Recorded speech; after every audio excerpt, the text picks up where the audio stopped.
My feet ached. 6 hours into my shift at Bellinore, and the Friday night crowd showed no signs of slowing. Tables packed shoulder to shoulder, voices rising over clinking glasses, and the soft jazz bleeding from hidden speakers. I'd stopped counting how many times I'd smiled through gritted teeth at demanding customers who snapped their fingers like I was invisible until they needed something. The scent of garlic and simmering marinara clung to my uniform. My white blouse was already stained near the hem from an earlier spill, though I'd tried to hide it beneath my black apron. Tips had been good tonight. They needed to be. Mom's treatment bills weren't going to pay themselves, and my nutrition degree might as well have been printed on tissue paper for all the good it did me now. Table 12 flagged me down. 4 men in expensive suits, the kind that screamed money without trying. I'd served them before, weeks ago. The memory wasn't pleasant. "Welcome back to Bellinore," I said, pulling out my notepad. Professional, distant. "Can I start you gentlemen with drinks?" The one in the center, mid-20s with slicked black hair and cold eyes, looked up slowly. Recognition flickered across his face. Not the good kind. "You." His accent carried traces of Japanese underneath polished American English. "I remember you." I didn't remember his name, but I remembered the attitude. The way he'd sent back 3 perfectly good dishes, claiming each had something wrong when we both knew he just enjoyed watching people scramble. "Of course, sir. What can I get you this evening?" He leaned back in his chair, studying me like I was something he'd scraped off his shoe. His friends exchanged glances, smirks. This wasn't going to end well. "Bring us your most expensive wine." The Barolo. I wrote it down. $300 a bottle. Excellent choice. "I'll be right back with that." His hand shot out, catching my wrist. Not hard enough to hurt, hard enough to stop me. "Actually, I changed my mind. Bring us the Brunello instead. $450. I crossed out the first selection. "Of course." "No, wait." That same cold smile. The Barolo was fine. One of his friends laughed, quiet, mean. My jaw tightened, but I kept my expression neutral. This was a game to him. Power, control, making someone dance because he could. The Barolo. "I'll have it right out." I pulled my wrist free and walked away, feeling their eyes on my back. Burning. Assessing. The wine came from our reserve. I handled the bottle carefully, knowing that if anything went wrong, the cost would come from my tips. From Mom's medication fund. When I returned, the table had gone quiet. Watchful. The man in the center gestured for me to pour. I did. Steady hands, professional movements. The wine caught the light as it filled his glass, deep red like blood. Then his hand moved. Just a quick jerk, like he'd suddenly reached for something. His elbow connected with my arm, and the bottle tilted. Wine splashed across the white tablecloth, spreading like a wound. Drops hit my blouse, my apron, but most of it pooled on the table between us. Clumsy. He said it in Japanese first, then English, loud enough for nearby tables to hear. "Look what you did." My hands shook. "Sir, Typical. He switched back to Japanese, saying something that made his friends laugh. I didn't understand the words, but I understood the tone. Contempt. Disgust. He pulled out his wallet, extracting a $100 bill. Then he dropped it on the floor at my feet. "Pick it up." His voice cut through the sudden silence around us. "It's where you belong anyway, on the floor." Heat flooded my face. Not embarrassment. Anger. Pure, white-hot fury that I'd learned to swallow every single shift because I needed this job, needed the money, needed to keep my head down and survive. But something in me cracked. "No." The word came out steady, clear. His eyebrows rose. "What?" I said no. I set the wine bottle down carefully on a nearby station. "I'll get the manager. He can handle this." I turned to walk away. "You'll do what I tell you, or you'll be out of a job by morning." He said it loud enough for half the restaurant to hear. "My father owns half this city. One phone call, and you're finished." My back was to him. I didn't see the movement that followed. Only heard it. The scrape of a chair. Quick footsteps. Then a sound like a hand meeting expensive fabric. When I turned, my breath caught.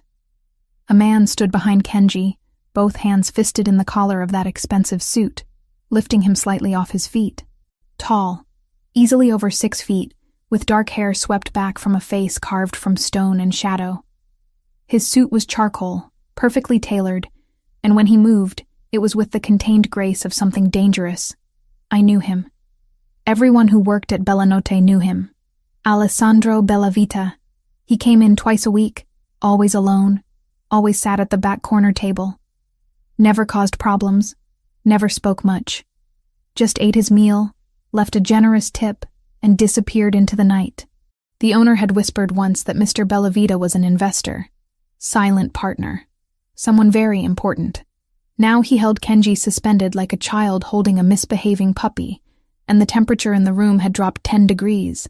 My hands flew to my mouth. Shock stole my voice. "In this restaurant," Alessandro said, voice low and controlled, each word precise. "You treat everyone with respect. You learn that now, or I teach you another way." Kenji's face had gone white. His eyes darted around, looking for help that wouldn't come. "Mr. Bellavita, I didn't—" "Don't." One word. Soft as silk, sharp as a blade. The entire restaurant had gone silent. Even the jazz seemed to quiet, though I knew that was impossible. Alessandro's eyes, dark green and intense, flicked to me for just a moment. Something passed between us. A question. "Are you hurt?" I shook my head. "Barely." My hands still covered my mouth. He released Kenji suddenly. The younger man stumbled backward, catching himself on the table. His friends had gone statue still, hands carefully visible, not making any sudden movements. Alessandro picked up the $100 bill from the floor. Then he pulled out his own wallet, extracted 5 more hundreds, and pressed them all into my palm. His fingers were warm, steady, everything I wasn't right now, for the inconvenience. He said quietly, "He won't be returning." Kenji and his friends were already moving, scrambling toward the exit like rats abandoning a sinking ship. Not running, but close. Alessandro watched them go. Then he turned back to me, and I saw it clearly now. Recognition. He knew exactly who Kenji was before he'd intervened. This wasn't impulse. This was choice. He won't return. His voice carried a weight I couldn't quite name, but men like him don't forget. Then he walked back to his table in the corner, sat down, and picked up his wine glass like nothing had happened. But everything had happened. My hands trembled around the money. $600. More than I made in an entire week. The restaurant slowly returned to life around me. Conversations resumed. The jazz swelled. Someone laughed. But I stood frozen, staring at the back of Alessandro Bellavita's head, and feeling like I just stepped onto a path I couldn't see the end of. A path that might save me, or destroy me completely. My hands wouldn't stop shaking. Even an hour after closing, after cleaning wine stains from the tablecloth and accepting congratulations from coworkers who'd witnessed the whole thing, my fingers trembled around the $600 tucked in my apron pocket. Marco, the night manager, found me in the staff room. 60 years old, silver hair, tired eyes that had seen too much. He gestured for me to follow him into his cramped office that smelled of espresso and old paperwork. "Sit." I sat. He studied me for a long moment, hands folded on his desk. "You know who that was, don't you?" "The man who intervened. Mr. Bellavita. He comes in twice a week. Alessandro Bellavita." Marco's voice dropped. "He's not just a customer, Camilla. He's a silent partner. Owns 30% of Bellanotte. Has for 3 years. The information settled over me like cold water. I didn't know. Not many people do. He prefers it that way." Marco leaned forward. "What happened tonight? You need to thank him properly, before you leave. He's still here." My stomach twisted. "Marco, I can't." "You can. You will." His tone softened slightly. "He defended you. In our world, that means something. Show respect. Our world. As if I belonged to it. As if I understood the rules of whatever game I'd stumbled into. But I needed this job. So I nodded. Alessandro sat at his usual table, now cleared except for a glass of red wine. The restaurant had emptied, just a few staff cleaning up, their movements deliberately distant, giving him space, or giving us space. I approached slowly, each step feeling heavier than the last. He looked up when I was still 10 feet away, as if he'd been tracking my movement the entire time. "Mr. Bellavita," my voice came out steadier than I felt. "I wanted to thank you for what you did tonight. Aleandro." He gestured to the chair across from him. Not a suggestion. A command wrapped in courtesy. I sat. Up close, he was even more striking than I'd realized. Sharp cheekbones, strong jaw darkened by stubble, and those eyes, green like deep water, studying me with an intensity that made my skin prickle with awareness. A thin scar traced his jawline, barely visible, old, healed. "You didn't have to intervene," I continued, "but I'm grateful you did." "Yes, I did." Simple. Absolute. Men like Kenji Yamamoto need to be reminded that money doesn't buy immunity from consequences. The way he said Kenji's full name, casual and certain, sent warning signals through my nervous system. "You know him. I know who he is, who his father is, what they do." Aleandro took a slow sip of wine. "Do you?" I shook my head. "Hiroshi Yamamoto runs the Yamaguchi Gumi operations in New York, one of the most powerful Yakuza families on the East Coast."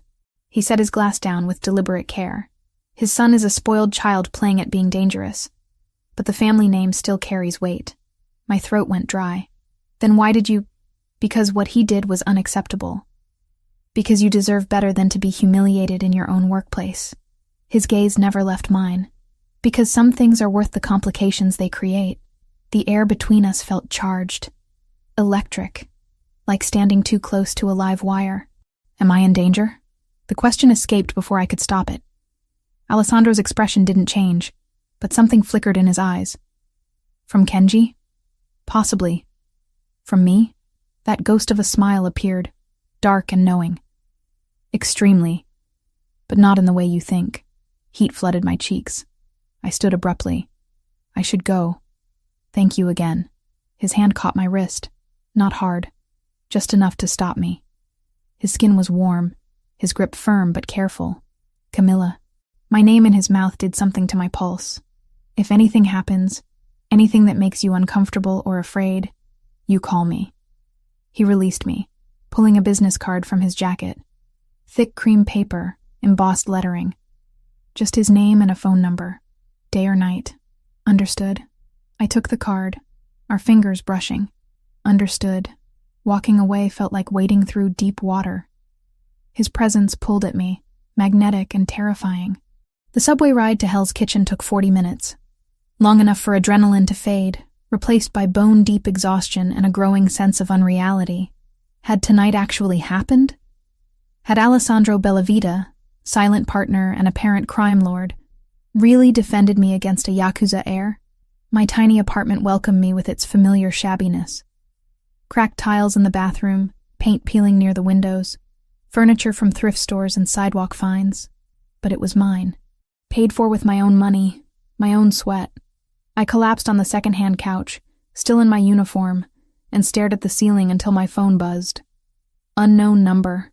The text made my blood freeze. "Careful who you accept protection from. Not all saviors are heroes." My hand shook so badly I nearly dropped the phone. I read it again. Then again. Someone was watching. Someone who knew what had happened tonight. Someone who wanted me afraid. I should call the police. Report the threat. But what would I say? That a man I didn't know had sent a cryptic warning after another man defended me from public humiliation? Before I could decide, my apartment buzzer rang. At 1 a.m, terror spiked through my exhaustion. I stood frozen, staring at the intercom. It buzzed again, insistent. I pressed the button. Who is it? Camila Torres? A woman's voice. Young, confident. My name is Sophia. I'm a friend of my brother's. Aleandro sent me to check that you got home safely. Relief and suspicion warred in my chest. I'm fine. Can I come up? Just for a moment. I promise I'm not here to cause problems. Something in her tone, warm but genuine, made me buzz her in. Sophia Bellavita looked nothing like her brother. Petite, maybe 5'4", with long dark hair and striking features softened by an easy smile. She wore designer jeans and a leather jacket that probably cost more than my monthly rent. Sorry about the late hour. She stepped inside when I opened the door, scanning my apartment with quick efficiency. Not judging, assessing. Aleandro gets protective. It's annoying but usually well-intentioned. You're his sister. Unfortunately, but she said it with affection. And you're the waitress who made him lose his composure in the middle of Bella Nota. That's impressive. He's usually better at keeping his reactions hidden. I closed the door, suddenly conscious of the stained uniform, my tangled hair, the exhaustion pulling at my features. I didn't ask him to intervene. No, you didn't. That's probably why he did. Sophia settled onto my couch like she belonged there. Can we talk? Just for a few minutes? I wanted to refuse, wanted to kick her out and pretend tonight had never happened. Instead, I sat in the armchair across from her. About what? About the text you just received. My spine went rigid. How do you... Aleandro has people watching your building. They saw Kenji's associate leaving after placing a tracker on your phone line. She held up a hand before I could explode. It's been removed. The message was traced to a burner phone purchased this afternoon in Queens. We know it came from someone in Kenji's circle. The casual way she said we, like surveillance and tracking were normal conversation topics, made me lightheaded. This is insane. I pressed my palms against my eyes. I'm a waitress. I make minimum wage plus tips. I have student loans and medical bills and a mother with cancer. I don't belong in whatever world this is. No, you don't. Sophia's voice gentled. But you're in it now. And my brother, for better or worse, has decided you're under his protection. That means Kenji Yamamoto will think twice before escalating things. But he sent the message anyway. A warning, posturing, testing boundaries. She leaned forward. Kenji is a coward, Camila. He attacks people who can't fight back. Now that Aleandro has marked you as protected, Kenji has to decide if pushing further is worth the consequences. Marked me. Like property. Like territory. I didn't ask for any of this. I know. Sophia stood, pulling out her own card. But it's happening anyway. Call me if you need anything. Girl to girl, no Aleandro involved. Though fair warning, he'll find out eventually anyway. He always does. She left as quickly as she'd arrived, leaving me alone with too many questions and not nearly enough answers. I showered, changed into pajamas, and tried to sleep. Failed. My mind kept replaying Aleandro's hand on my wrist, his voice saying my name, the way he'd looked at me like I was something worth protecting, worth complicating his life for. Dawn crept through my thin curtains, gray and unwelcome. I hadn't slept. Just lay there, staring at 2 business cards on my nightstand, wondering how a single night could tilt my entire world sideways, and knowing somehow that this was only the beginning. 4 days crawled by. 4 days of jumping at shadows, checking my phone obsessively, scanning every face that walked into Bella Nota, waiting for something terrible that never came. Or maybe just hadn't arrived yet. The flowers appeared on day 3. White roses, 2 dozen, delivered to the restaurant during lunch rush. The card read, "Apologies for the disruption. A.B." Formal. Distant. As if he hadn't grabbed a man by the collar and changed the trajectory of my entire life. I'd almost convinced myself to throw them away. Almost. Instead, I brought them home, set them on my kitchen counter, and tried not to think about green eyes and dangerous promises. Day 4, Aleandro returned. I spotted him the moment he walked through the door. 8 o'clock, dinner service in full swing, and somehow the restaurant quieted around him. Not silence. Just a subtle shift, like everyone unconsciously making space for something powerful moving through their midst. He wore charcoal tonight, 3-piece suit tailored to perfection, and when his eyes found mine across the crowded dining room, my breath caught. Marco intercepted me before I could reach him. Table 6. He requested you specifically. Marco, it's not a request, Camila. It's good business. But his eyes were kind, concerned. Just take his order. Be professional. Aleandro had chosen a quieter corner this time, not his usual back table. More intimate, less visible to prying eyes. I approached with my notepad clutched like armor. Good evening, Mr. Bellavita. Can I start you with something to drink? Aleandro? He gestured to the seat across from him. "Please." I glanced around. Marco was watching. 2 other servers had found reasons to hover nearby. "I'm working." "Then consider this work." That same tone. Not quite command, not quite request. Something in between that made refusing feel impossible. I sat, perched on the edge of the chair, spine rigid, notepad in hand. "How have you been?" he asked, as casual as if we were old friends catching up over coffee. "Fine." "Liar." But he said it gently. "You've barely slept." I can see it. Heat flooded my cheeks. "How would you know?" "Because men who send threatening messages rarely stop at one." He leaned forward slightly. "Has there been anything else? Any other contact from Kenji or his people?" "No. Just the flowers from you." Something flickered across his expression. Satisfaction, maybe. "Good. That means my message was received." "What message?" "That you're under protection. That touching you would be unwise." He said it so matter-of-factly, like declaring the weather. "Tell me about yourself, Camilla. You're 26, you work here 6 nights a week, and you're too educated to be serving tables. So why are you?" The abrupt shift threw me off balance. "How do you know how old I am?" I asked Marco. He didn't look remotely apologetic. "Now answer the question." I should have refused, should have stood up and walked away. But something about the directness, the lack of pretense, made me answer honestly. "I have a nutrition degree from Hunter College. Graduated 3 years ago with honors and a mountain of student debt. And yet you're waitressing." "My mother got sick 2 years ago. Cancer. The experimental treatments she needs aren't covered by insurance, and the bills..." I stopped, realizing I was sharing too much with a man I barely knew. A dangerous man. "I do what I have to do." Aleandro was quiet for a long moment, studying me with an intensity that made my skin prickle. "What kind of cancer?" "Stage 3 breast cancer. She's responding to treatment, but it's expensive. 80,000 so far and counting." "And your father?" "Never knew him. It's always been just me and my mom." I set down the notepad. "Why are you asking me this?" "Because I want to know you." Simple, direct, devastating. Because most people would have taken that money Kenji threw on the floor, would have swallowed their pride and picked it up, but you didn't. I'm not most people. No. His voice dropped, softer now. "Intimate. You're not." A server appeared at Alessandro's elbow, breaking the moment. He ordered without looking at the menu, something in Italian that I didn't catch, and waved the server away. "I know the best oncologist in New York," he said once we were alone again. "Dr. Rachel Chen at Memorial Sloan Kettering. She owes me a favor. I could make a call." "No." The word came out sharper than intended. "Thank you, but no." "Camilla, I'm not telling you about my mother so you'll fix it. I'm not looking for a handout or a favor or whatever this is." I stood, pulse hammering. "I appreciate what you did the other night. Truly. But I can handle my own problems."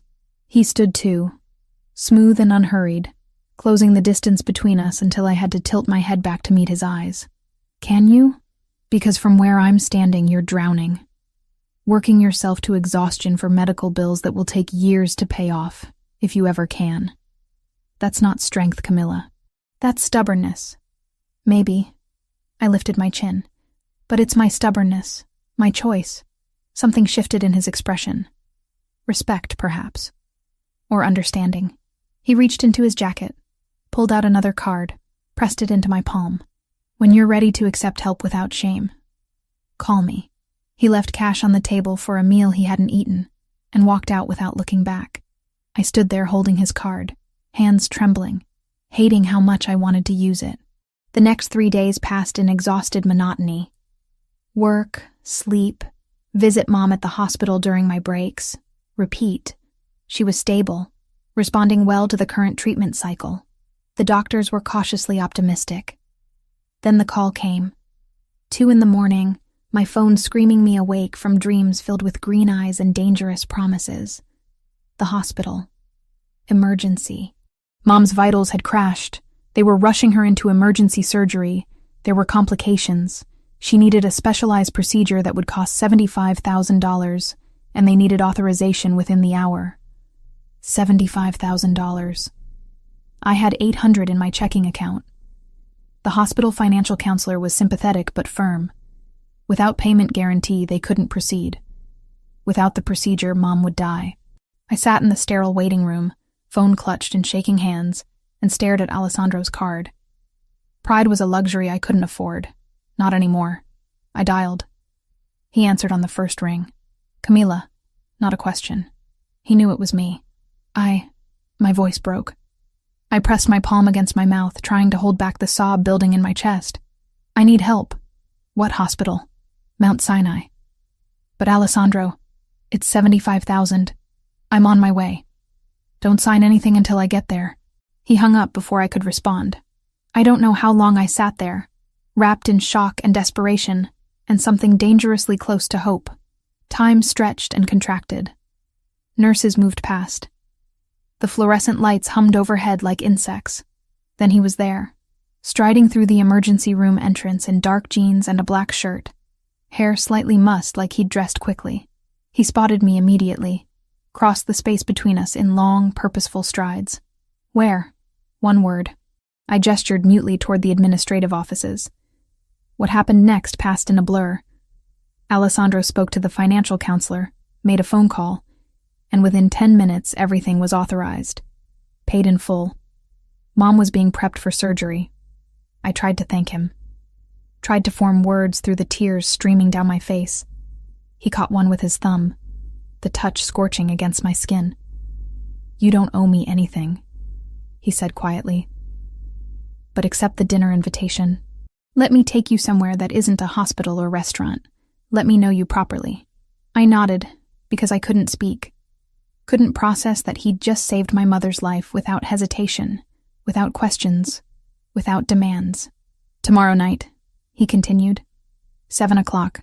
I'll have Sophia pick you up. Then he was gone, disappearing back into the night, leaving me standing in a hospital waiting room with my world tilted completely sideways. And for the first time in years, I let myself believe that maybe, just maybe, accepting help wasn't the same as giving up control. Maybe it was just being human. Sophia arrived precisely at 7, driving a sleek silver Mercedes that looked out of place on my Hell's Kitchen street. She stepped out wearing dark jeans and a cashmere sweater, looking effortlessly elegant in a way I'd never manage even if I had her money. Ready? Her smile was warm, genuine, not the practiced politeness I'd expected. I glanced down at my own outfit. The nicest dress I owned, navy blue and simple, paired with worn ballet flats, as ready as I'll ever be. The drive took 40 minutes, winding north out of Manhattan toward Long Island. Sophia filled the silence with easy conversation, asking about Mom's recovery, my work at Bellanot, carefully avoiding the elephant in the car until we hit the highway. My brother is complicated. She said it like a confession. When he cares about someone, it's absolute, complete. There's no half measure with Alessandro. Is that a warning? An observation? She glanced at me, dark eyes sharp. But yes, also a warning. His world is dangerous, Camila. Not just physically, emotionally. You get close to him, and everything changes. There's no going back. My hands twisted in my lap. What if I don't want to get close? Then you shouldn't have said yes to dinner. But her tone was kind, understanding. He doesn't invite people to Manhasset. This house, it's his sanctuary. The fact that he's bringing you there means something. The mansion appeared through a break in the trees, all clean lines and modern architecture that somehow blended perfectly with the natural surroundings. Stone and glass catching the fading sunlight, expansive windows overlooking Long Island Sound. Not ostentatious, just quietly, confidently expensive. Alessandro waited on the front steps, and the sight of him stole my breath. No suit tonight. Just dark jeans and a white linen shirt with the sleeves rolled to his elbows, revealing strong forearms marked with faint scars. His hair was slightly damp, like he'd recently showered. More relaxed than I'd ever seen him. More dangerous because of it. Thank you, Sophia. He helped me from the car, his hand warm and steady against mine. Behave, Sophia called as she drove away, leaving me alone with him. Come. Alessandro's hand found the small of my back, guiding me inside.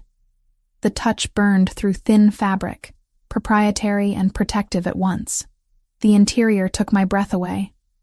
High ceilings, polished hardwood floors, floor-to-ceiling windows framing water views. But it wasn't cold or sterile.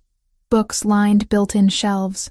Comfortable furniture invited lingering, and the scent of cooking food filled the air. "You cooked?" I couldn't hide my surprise. "I find it calming."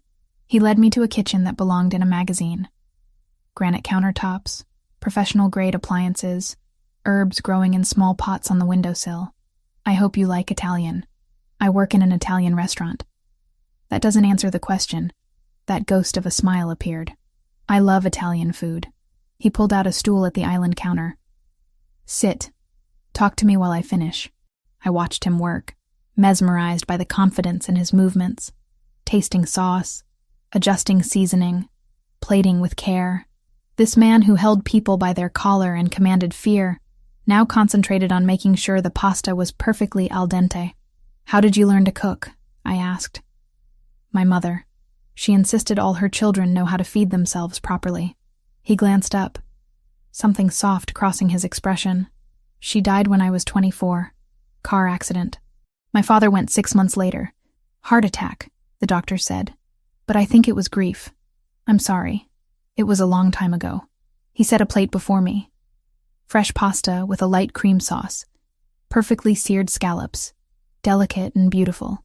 I became head of the family business at 24, barely older than a child, trying to fill my father's shoes.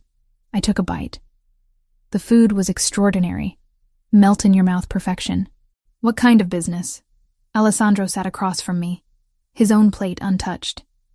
"Import-export, real estate, various investments. All truths that probably concealed deeper, darker truths. What about you, Camilla? What did you dream of before life got complicated?" The question caught me off guard. I wanted to open a wellness cafe, healthy food that actually tasted good, nutrition counseling, cooking classes, help people learn that taking care of themselves doesn't have to be expensive or difficult. That's a beautiful dream. It's an impossible dream now. I set down my fork. Between student loans and mom's medical bills, I'll be paying off debt until I'm 50. Nothing is impossible. He reached across the table, his fingers brushing mine. Just delayed. The touch sent electricity up my arm. I should have pulled away. Didn't. You didn't abandon your dreams, Camilla. You postponed them out of love. That's not weakness. That's the strongest thing a person can do. Tears pricked my eyes. No one had ever framed it that way before. Everyone else saw sacrifice and failure. He saw strength. We finished dinner with easier conversation, trading stories about growing up in New York, favorite books, music that made us think or feel or remember. He was surprisingly well-read, quoting poetry between bites of pasta, discussing philosophy like he'd spent years studying it. "Come." Aleandro stood, offering his hand. "I want to show you something." He led me through the house to a room lined entirely with books. Floor-to-ceiling shelves filled with volumes in multiple languages, comfortable leather chairs positioned near windows overlooking the water, a reader's paradise. "This is incredible." I moved toward the shelves, fingers trailing over spines. Classic literature mixed with modern fiction, history texts beside poetry collections. I spend most of my time here when I'm at the house. He stood close behind me, his presence warming my back. It's the one place I can be just Aleandro. Not the boss, not the heir to a legacy I never asked for. Just a man who likes to read. I turned, found him closer than expected. His eyes, dark green in the soft lighting, held mine with an intensity that made breathing difficult. "Camilla." My name was almost a question. "May I kiss you?" The fact that he asked, that this powerful man who commanded others without hesitation was requesting permission, undid something in me. Yes. His hand cupped my jaw, thumb tracing my cheekbone with exquisite gentleness. Then his mouth met mine, and the world tilted sideways. The kiss was controlled but passionate. Restrained power held carefully in check. His other hand found my waist, pulling me closer until no space remained between us. I gripped his shoulders, needing something solid to anchor me as heat flooded through my body. When we finally broke apart, both breathing hard, his forehead rested against mine. I've wanted to do that, since the moment I saw you refuse to pick up that money," he murmured. Before I could respond, heavy footsteps sounded in the hallway. A man appeared in the doorway, tall and broad with military bearing. He took in the scene, his expression carefully neutral. "Boss, we have a situation." Alessandro's entire demeanor shifted. The tender man vanished, replaced by someone cold and lethal. "What kind of situation, Vincent?" "The club in the Bronx. Attacked about an hour ago. 3 of our people injured, 2 seriously. I tried to handle it, but it's escalating. They want you there." Alessandro's jaw tightened, a muscle jumping beneath the skin. His hand still rested on my waist, but the touch had changed. Possessive, now. Protective. Kenji? His people. Definitely. My blood went cold. This was my fault. Because Alessandro had defended me, because he'd marked me as protected. Now his people were hurt. "I need to go." Alessandro turned back to me, and I saw it clearly. The transformation from man to Don, from dinner companion to crime lord. "Vincent will take you home. Alessandro, you're in the center of this now, Camilla. Whether you wanted to be or not, and I will protect you. I will protect what's mine." He cupped my face, kissed me once more, hard and claiming. "Trust me." Then he was gone, striding from the room with Vincent at his heels, leaving me standing alone in his library with my lips still burning and my world irrevocably changed. Vincent drove in silence, professional and distant. I sat in the back of the black Mercedes, watching streetlights blur past, my lips still tingling from Alessandro's kiss, from his declaration, his claim. "You're in the center of this now." The words echoed in my head, mixing with the memory of violence in Kenji's eyes, the threat in that text message, the reality that people had been hurt because a powerful man had decided I was worth defending. My apartment felt too small when I finally climbed the stairs, too exposed. I double-checked the locks, drew the curtains, and sat on the couch with my phone clutched in trembling hands. Sleep was impossible. I tried. Lay in bed staring at the ceiling, jumping at every sound. Footsteps in the hallway, a car door slamming, the building settling around me. At 3 a.m, I gave up and opened my laptop. Searched Alessandro's name. Alessandro Bellavita, 34. CEO of Bellavita Imports and various real estate holdings. Family business established in New York for 5 generations. No criminal record. No scandals. Just carefully worded articles that mentioned business interests and community involvement, without ever saying what those interests truly were. I dug deeper, found older articles about his father's death, his mother's accident, the way Alessandro had taken over at 24, impossibly young, and somehow not just survived, but thrived.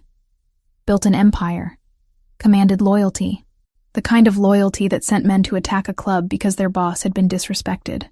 My phone rang at 6 a.m, jerking me from the half-doze I'd finally fallen into.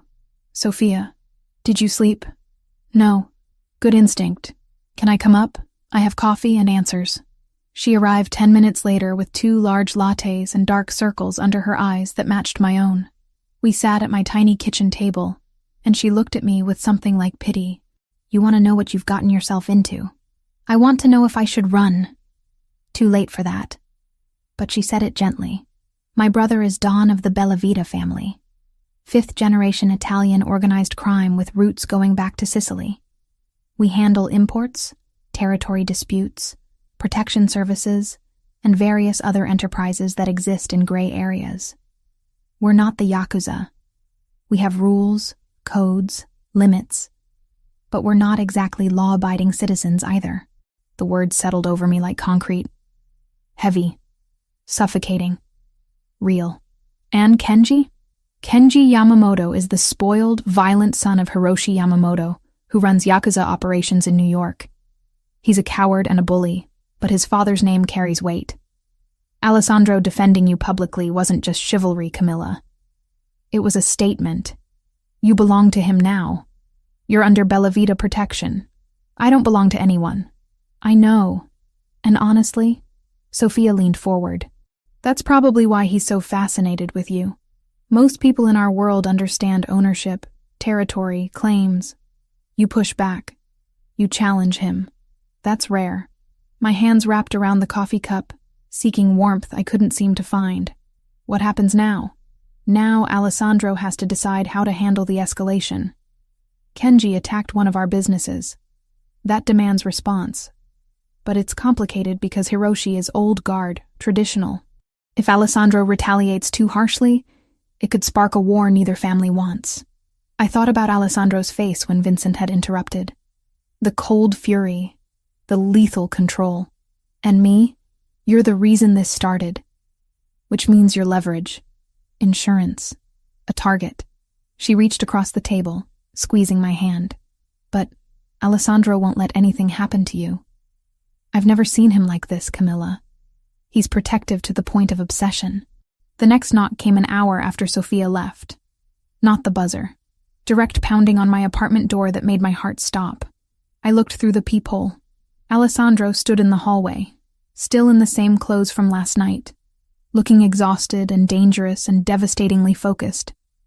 I opened the door. He stepped inside, closed it behind him, and pulled me into his arms without a word. Just held me, his face buried in my hair, his breath warm against my neck. "Are you hurt?" I asked. "No." His voice was rough, tired. "The injured men will recover. The club has damage, but nothing that can't be fixed." It was a message, not an actual attempt to destroy anything. He pulled back, cupping my face in both hands. "I put men on your building last night. 3 of them. Rotating shifts. You're being watched 24 hours. Something in me snapped. All the fear, exhaustion, and anger from the past 12 hours crystallized into white-hot fury. I stepped out of his hold. "You what? I'm protecting you. You're suffocating me." My voice shook. "I didn't ask for guards. I didn't ask to be watched. I didn't ask for any of this, Aleandro." His expression darkened. "You're in danger because of me, because I chose to defend you. That makes your safety my responsibility. I'm not your responsibility. I'm not your possession. I'm not some helpless thing that needs constant surveillance." I crossed my arms, holding myself together. "You're doing to me exactly what Kenji tried to do. Controlling me, making decisions for me. The only difference is, you're doing it while claiming its protection."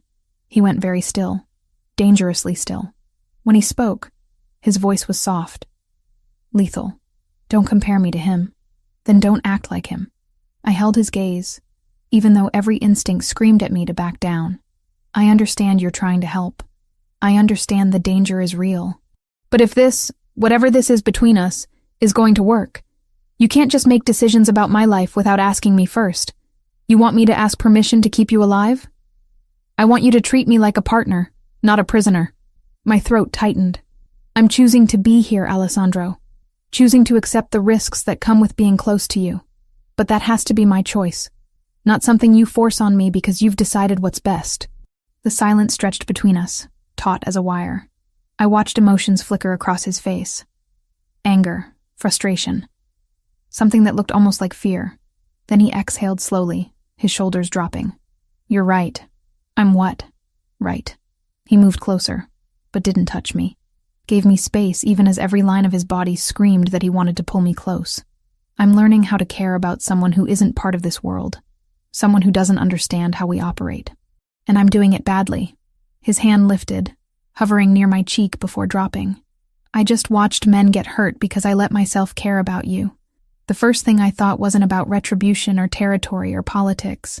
It was that if they'd gone after you instead, if something had happened to you while I was comfortable in my house, I would burn this entire city down."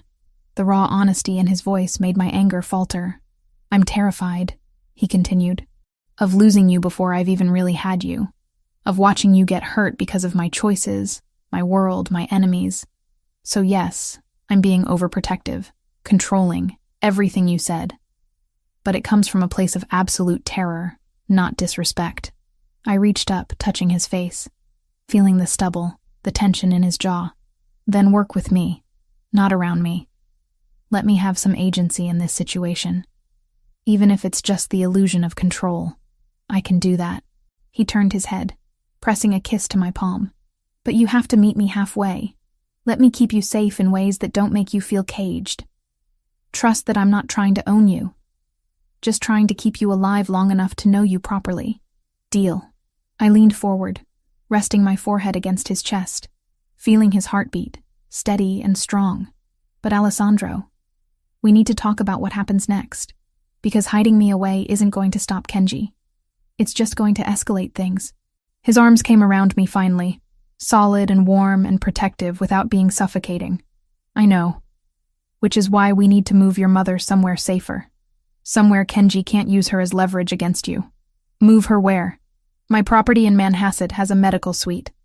24-hour nursing staff. Top-of-the-line equipment. She'll be comfortable and safe." The offer was too much. Too generous. Too everything. "Aleandro, this isn't charity. It's strategy."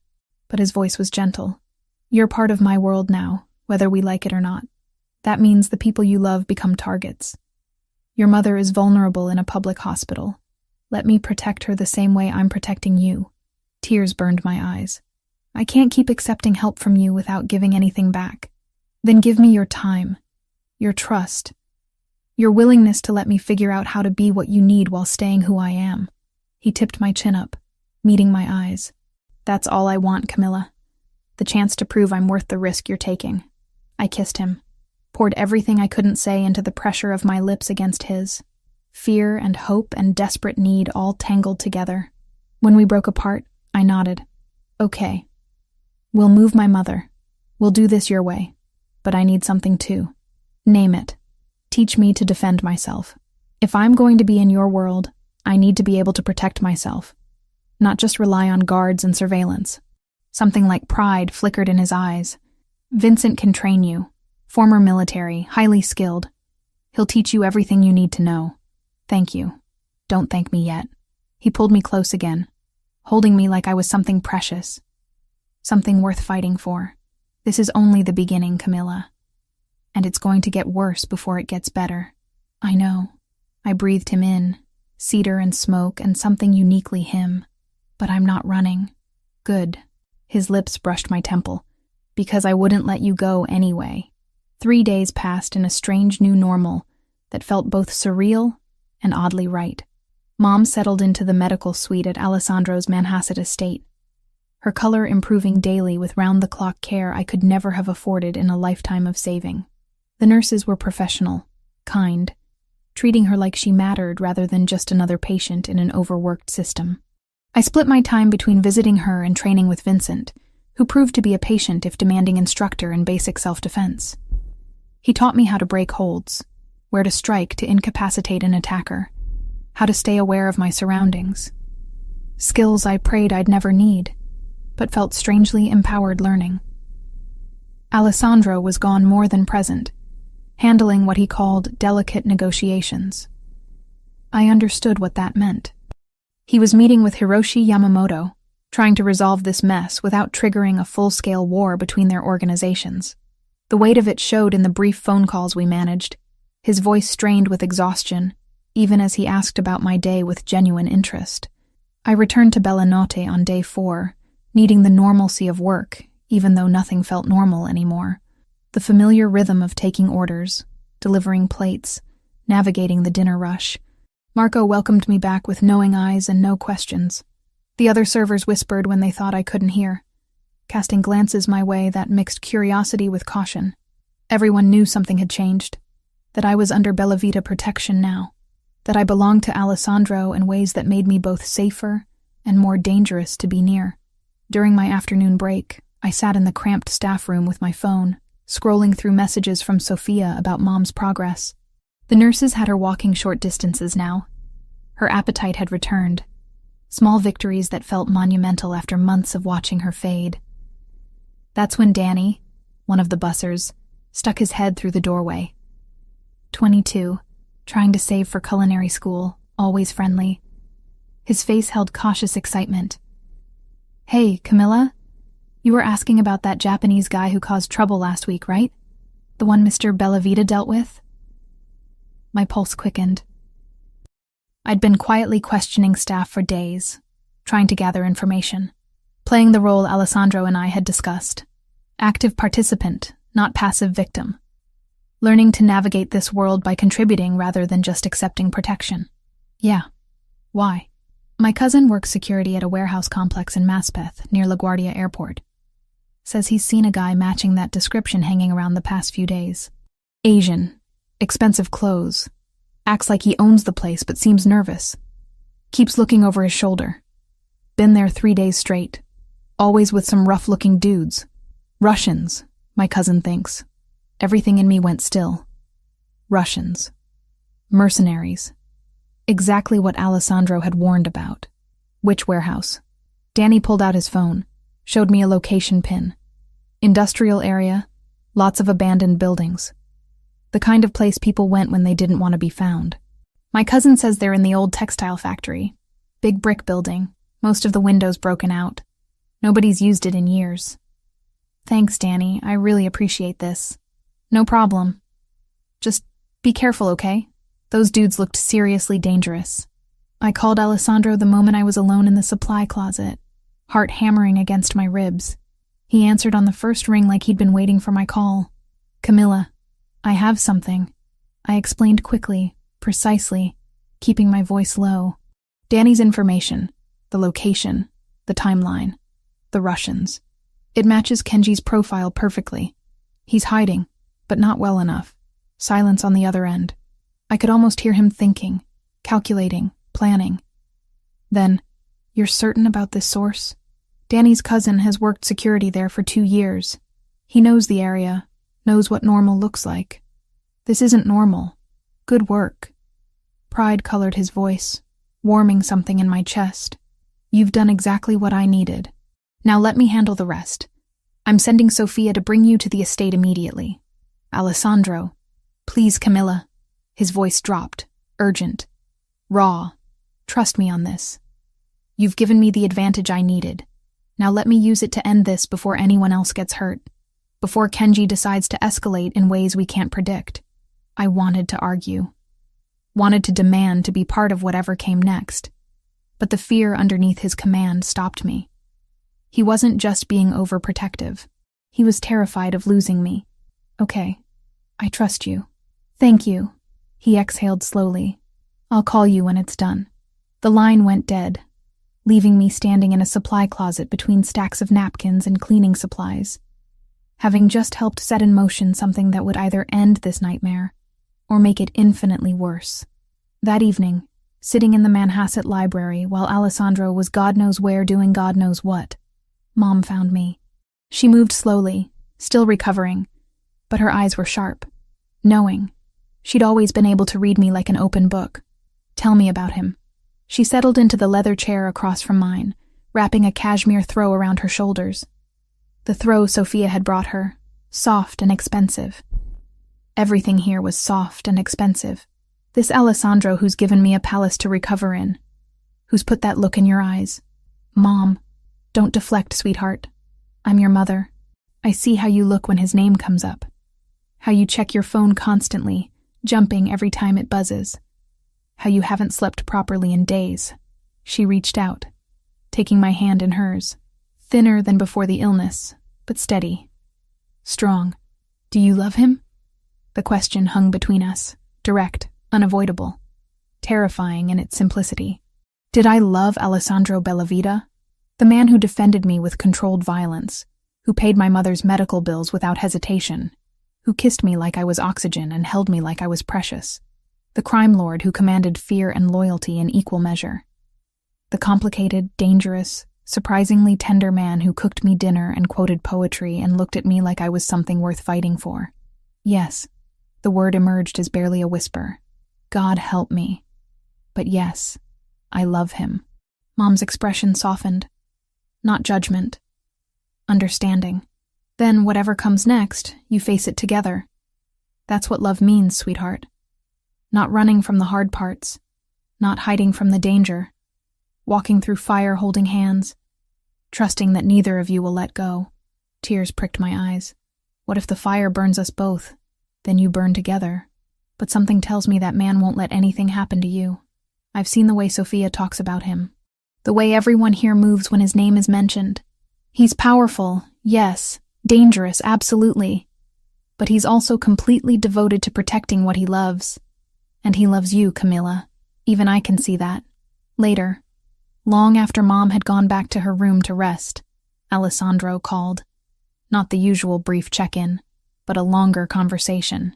He told me about his meeting with Hiroshi Yamamoto earlier that day, voice heavy with exhaustion, but edged with something like relief.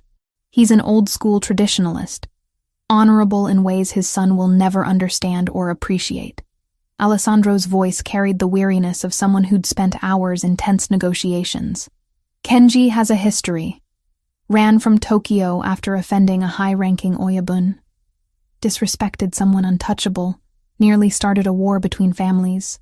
Hiroshi sent him here hoping distance and time would mature him, teach him respect. It didn't. If anything, being away from direct supervision made him worse. What happens now? We made a deal. Kenji returns to Japan.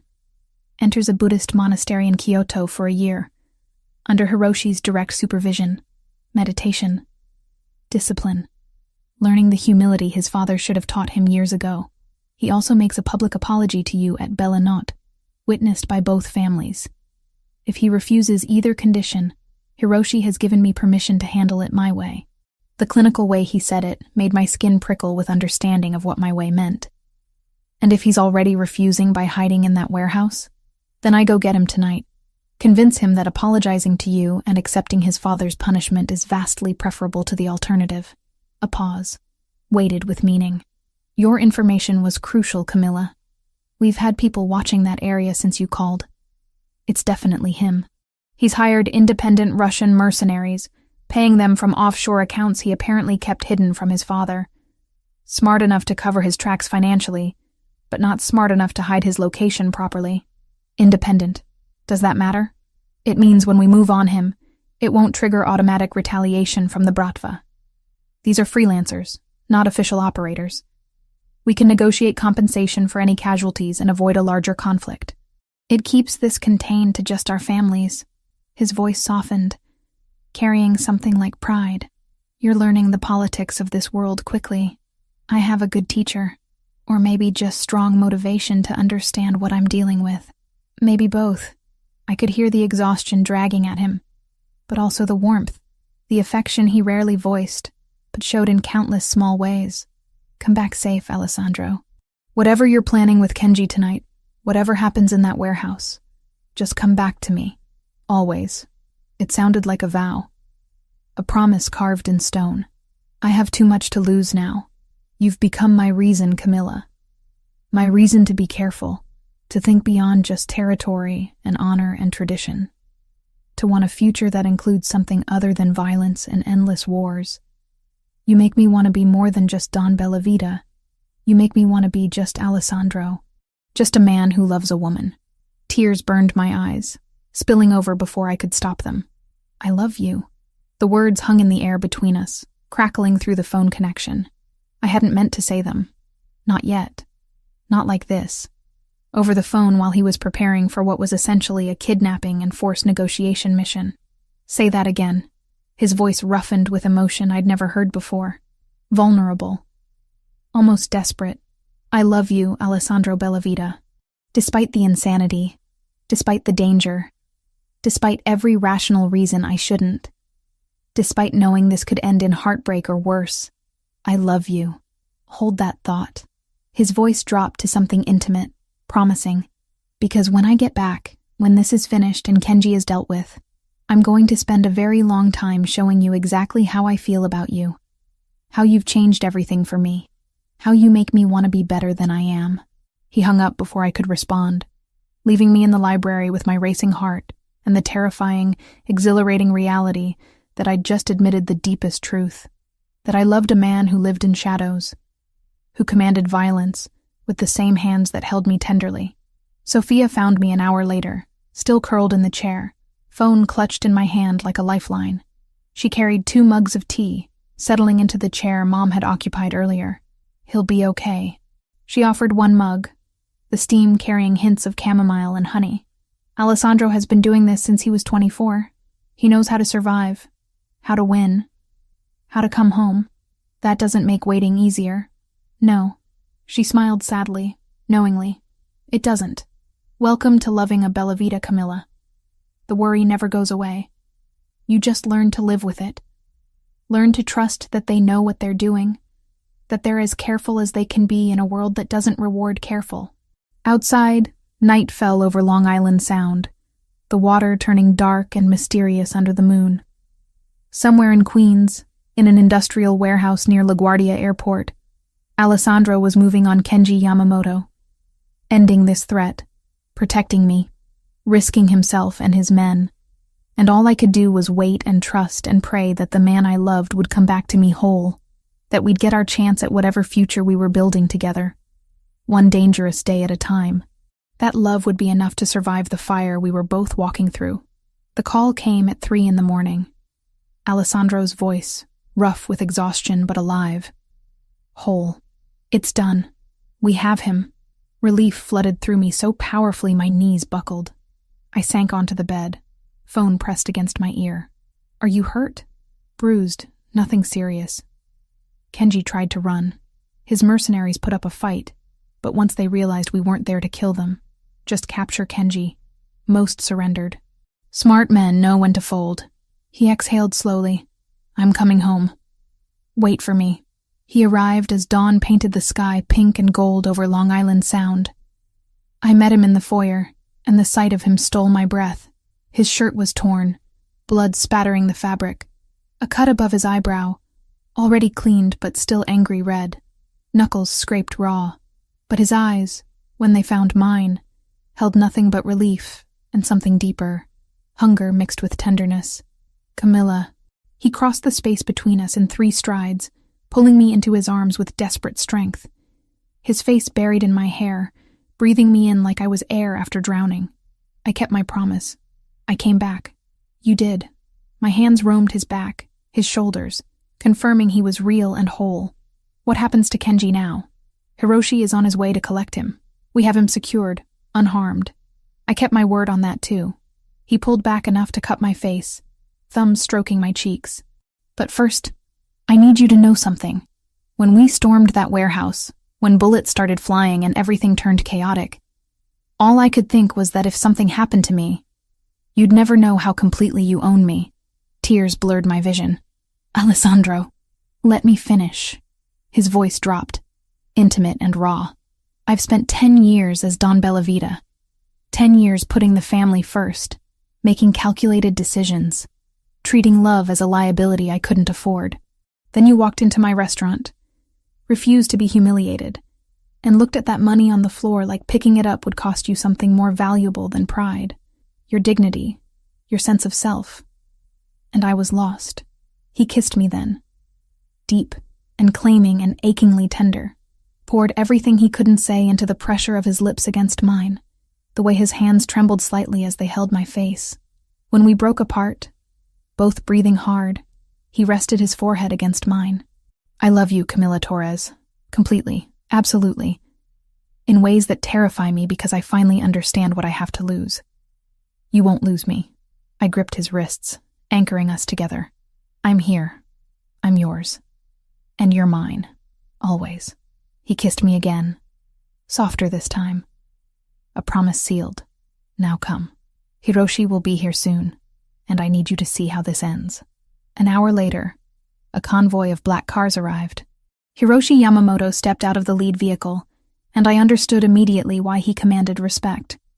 55 but looking older, silver threading his black hair, traditional suit immaculate. His face was carved from stone and disappointment. This was a man who'd built an empire on honor and discipline, watching his son destroy everything he'd tried to teach. Aleandro met him in the study. I sat nearby, present but quiet, as we'd agreed, witnessing but not participating, understanding my role. Hiroshi looked at his son, bound to a chair, defiant even in defeat. The disgust in the older man's eyes was palpable. Then he turned to Aleandro, bowing slightly. Respect between equals. I thank you for not killing him, Bellavita, though I'm not certain he deserves the mercy. We had an agreement. Aleandro's voice was formal, controlled. Your son violated codes we both hold sacred, but he's still your blood that has brought nothing but shame. Hiroshi's English was precise. Each word weighted. The monastery in Kyoto will either break him or rebuild him. If he returns unchanged, he will not return to my house. They discussed terms with the efficiency of men who understood each other perfectly. Aleandro would pay compensation to the families of the 2 Russian mercenaries killed in the confrontation. 50,000 each. Blood money, but necessary to avoid retaliation from the Bratva. Hiroshi would owe the Bellavita family a favor, unspecified and open-ended. A debt of honor that might be called in tomorrow or 10 years from now. Then came the condition I'd been waiting for. The public apology, Aleandro said. At Bella Notte, tomorrow night, both families present to witness it.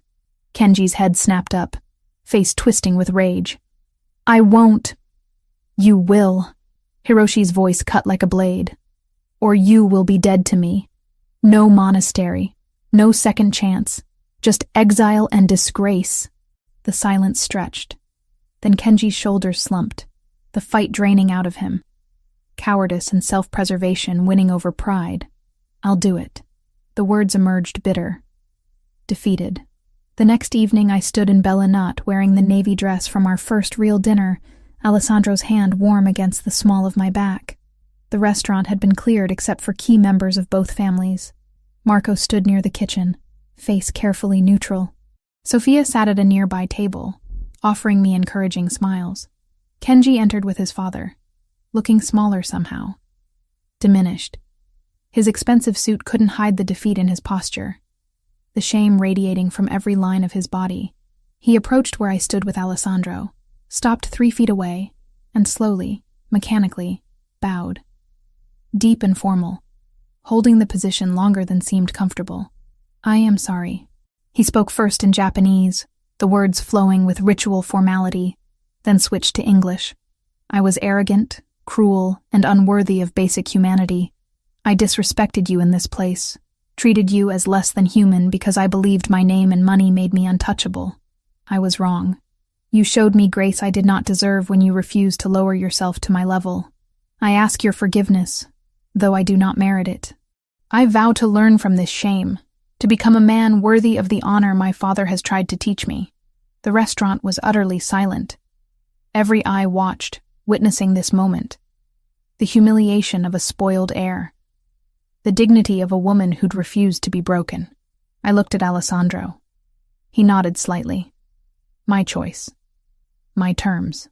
I accept your apology, Kenji Yamamoto. My voice carried clearly in the silence. Use this mistake to become a better man. Learn that power without honor is just tyranny wearing expensive clothes. Relief flickered across his face, quickly suppressed. He bowed again, then retreated to his father's side. They left without another word, taking with them the threat that had hung over my life for weeks. The moment they were gone, Aleandro pulled me close, kissing me in front of everyone, claiming me publicly, completely. When he pulled back, his eyes blazed with pride. You are magnificent. I learned from the best. He took my hand, addressed the room. Tonight marks the end of a threat and the beginning of something better. Thank you all for bearing witness. Then he led me from the restaurant to the car waiting outside, and we drove not to Manhasset, but to his penthouse in Manhattan, the private space I'd never seen. His true home. The elevator opened directly into the apartment, floor-to-ceiling windows overlooking the city lights, but I barely noticed the view. Alessandro's hands were in my hair, his mouth on mine, years of control finally shattering. I love you.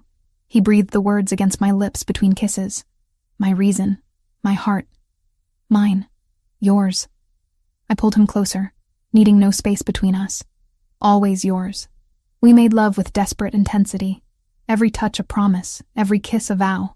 He was reverent and passionate by turns, worshipping my body like I was something sacred while claiming me with possessive need. And when we finally lay tangled together, hearts still racing, he held me like he'd never let go. Marry me. The words emerged rough, unplanned, not because of obligation or protection or politics, because I want to wake up next to you every morning for the rest of my life, because you make me want to be more than just Don Bellavita. You make me want to be just Aleandro, the man who loves you. Tears spilled over. happy and overwhelming. Yes. He kissed each tear away, then my lips, sealing the promise. The weeks that followed blurred together in the best way. Aleandro introduced me to key members of his family, watching with barely concealed pride as I held my own in conversations about business and territory. Vincent continued my self-defense training until I could disarm an attacker with confidence. I had dinner with the capos and their wives, learning the unwritten rules of this world I'd chosen. Mom continued improving, her strength returning daily. Sophia became the sister I'd never had, teaching me how to navigate society functions, and which families were allies versus those who required careful distance. And through it all, Aleandro was there, in the quiet moments and the chaotic ones, teaching me, protecting me, loving me with an intensity that should have been frightening but just felt right. 3 months after that night at Bella Notte, I stood in my penthouse bathroom staring at a positive pregnancy test. Aleandro's child growing inside me, our future taking shape in ways I'd never imagined possible. When I told him, he dropped to his knees, pressing his face against my still flat stomach, and cried, this powerful, dangerous man, undone by joy and hope and the promise of the family we were creating together. I love you, he whispered against my skin. Both of you. More than I knew was possible. And I knew, despite everything, despite the danger and complexity and madness of this world, we would be okay. Because love, real love, was worth fighting for. Worth walking through fire for. Worth everything. 3 months later, I stood in the kitchen of Bella Notte during lunch prep, reviewing the new wellness menu I'd developed. Manager of Nutritional Development.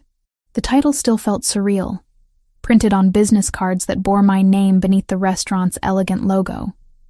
Aleandro had acquired full ownership of Bella Notte a month ago, but the promotion had been earned through months of work creating healthy options that didn't sacrifice the flavors the restaurant was known for. Marco squeezed my shoulder as he passed. The salmon dish is selling out every night. You've got a gift, Camilla. I smiled, warmth spreading through my chest. This was my dream, realized in ways I'd never imagined possible. Not my own cafe yet, but a foundation. A beginning. Life had settled into a rhythm that felt both normal and extraordinary. Aleandro and I lived in the Manhattan penthouse, close enough that I could walk to work on nice days.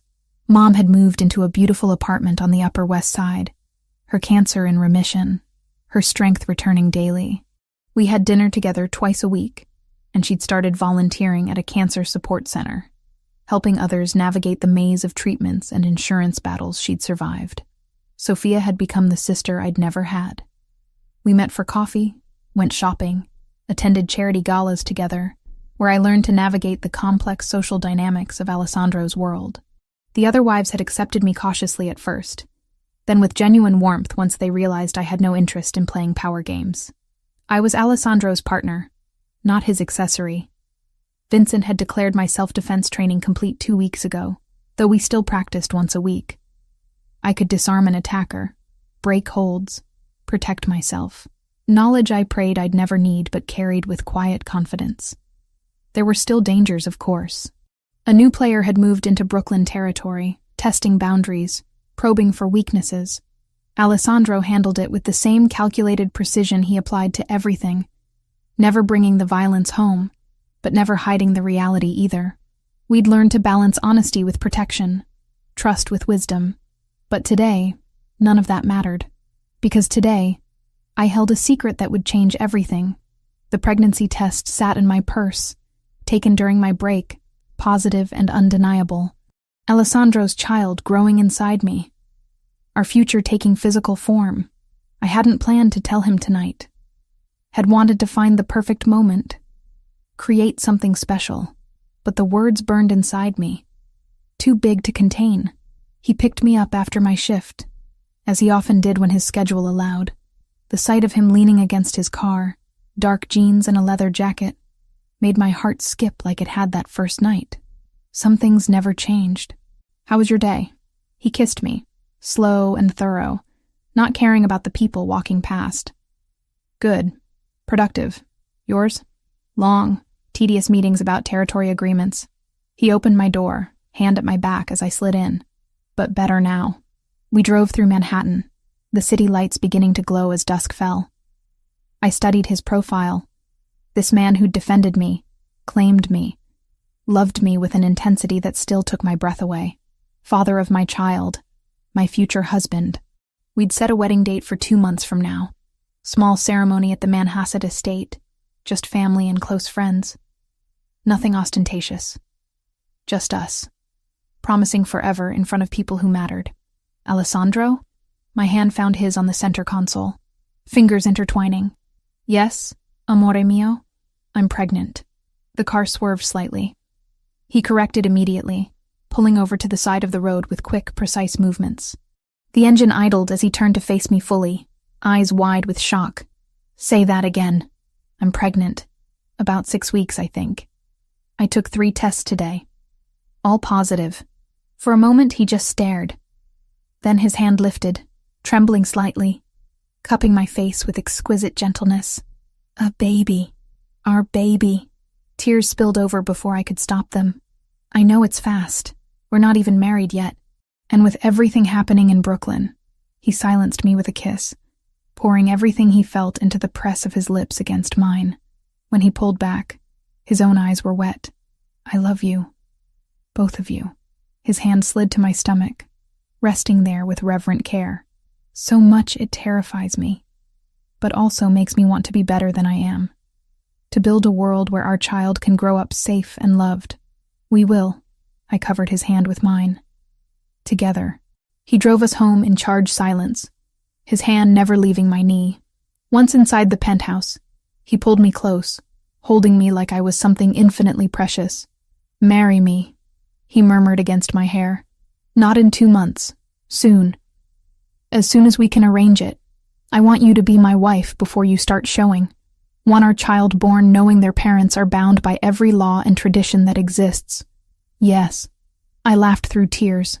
Yes, of course yes. 8 weeks later, I stood in the library of the Manhasset estate, Sophia adjusting my veil with gentle hands. The dress was simple ivory silk, elegant without being ostentatious, with room for the slight swell of my stomach that had just begun to show. Ready? Sophia smiled, her own eyes suspiciously bright. More than ready. Mom waited outside the library, looking healthier than she had in years. She took my hands, squeezed gently. Your father would be so proud of you, sweetheart. The woman you've become, the life you've built. The courage you showed in choosing love despite the risks. Thank you for supporting this. For understanding. How could I not? Aleandro makes you happier than I've ever seen you. And he loves you with everything he has. She kissed my cheek. Now let's get you married. The ceremony took place in the garden overlooking Long Island Sound. Sunset painting the sky in brilliant shades of orange and gold. 40 guests, all family or close friends. Vincent stood as Aleandro's best man, Sophia as my maid of honor. But I only had eyes for Aleandro. He stood beneath an arch of white roses, wearing a perfectly tailored charcoal suit, and the expression on his face when I appeared stole my breath. Love and awe and possession and tenderness all mixed together in a look that promised forever. The vows were traditional, spoken in English and Italian, binding us by every law that mattered. When the officiant pronounced us husband and wife, Aleandro kissed me like it was the first time, and the 1000th, sealing a promise we'd both fought hard to reach. Later, after dinner and dancing and congratulations, we stood on the terrace overlooking the water. His hand rested on my stomach. Protective and loving, feeling for movement that wouldn't come for weeks yet. What are you thinking? He asked softly. I leaned back against him, safe and warm, and completely certain of my choice. That 6 months ago, I was just a waitress trying to survive. A man tried to humiliate me. Another man defended me. And my life changed completely. For better or worse? Definitely better. I turned in his arms, meeting those green eyes that had captured me from the first. Your world is dangerous, Aleandro. But it's also filled with fierce loyalty, absolute love, and unexpected honor. You've shown me that strength comes in many forms. That real love doesn't ignore danger, it faces it together. I would burn this entire city for you. He said it simply, like stating fact. You and our child are my entire world now. I know. I stretched up, kissing him softly. And I wouldn't trade this life, this love, for anything. Not safety, not normalcy, nothing. You're mine. Forever. And you're mine. Camilla Bellavita. He smiled against my lips. Always. 6 months ago, I thought I understood my life. Understood the limits of what I could hope for. Dream of. Become. Then Aleandro had grabbed an arrogant heir by the collar, looked at me with those intense green eyes, and destroyed every assumption I'd made about my future. He'd saved me. But really, we'd saved each other. And as we stood on that terrace with our future literally growing between us, the city lights beginning to glow in the distance, I knew with absolute certainty that this was just the beginning, that whatever challenges came, whatever dangers we'd face them together. Because some things were worth fighting for, worth risking everything for. Love, real and true and absolute, was worth it all.